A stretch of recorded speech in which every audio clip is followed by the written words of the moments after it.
శుక్రవారం రోజు కడప స్టీల్ ప్లాంట్కి శంకుస్థాపన పేరుతో చంద్రబాబు నాయుడు గారు అక్కడికి వెళ్తున్నారు. బట్ అక్కడ ఆల్రెడీ జిందాల్ స్టీల్ ప్లాంట్ అనేది పనులు కూడా చేస్తూ ఉంది.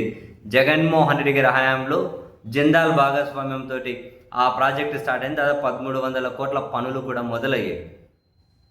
సో ఆల్రెడీ మొదలైన పనులు మళ్ళీ శంకుస్థాపన పేరుతో చంద్రబాబు నాయుడు గారు ఈ జగన్ హయాంలో తీసుకొచ్చిన కంపెనీ మళ్ళీ జిందాల్ వల్ల ఇప్పుడు కంటిన్యూ చేస్తున్నారు.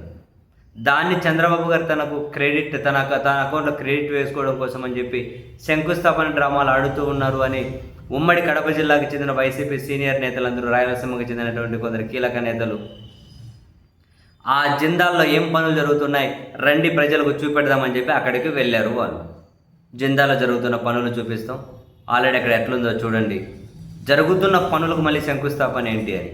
బట్ పోలీసులు వెళ్ళనివ్వలేదు, అడ్డుపడ్డారు.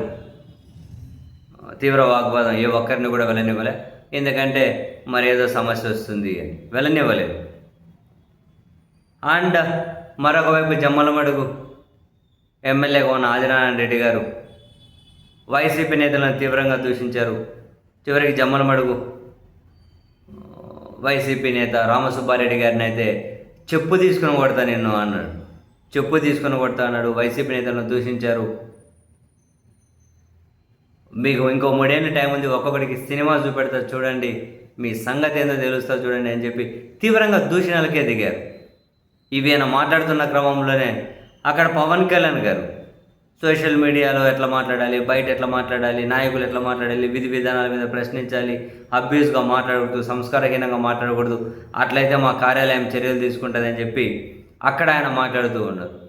సో నాకు అనిపించింది మరి పవన్ కళ్యాణ్ గారికి ఇవన్నీ మాట్లాడుతున్న మొదటి రోజు మొదటి గంటలోనే బీజేపీ ఎమ్మెల్యే గారు హోంవర్క్ ఇచ్చినట్లున్నారు, అంటే టాస్క్ ఇచ్చినట్లున్నారు. మరి ఇప్పుడు ఈయన ఆ టాస్క్ సక్సెస్ఫుల్గా ఎగ్జిక్యూట్ చేస్తారా? అంటే సంస్కారవంతంగా మాట్లాడాలని చెప్పారు కదా, మాట్లాడలేదు కదా. అట్లా మాట్లాడకపోతే లీగల్గా చర్యలు ఉంటాయంట కదా. మరి చెప్పుతో కొడతాననడం సంస్కారం అవుతుందా?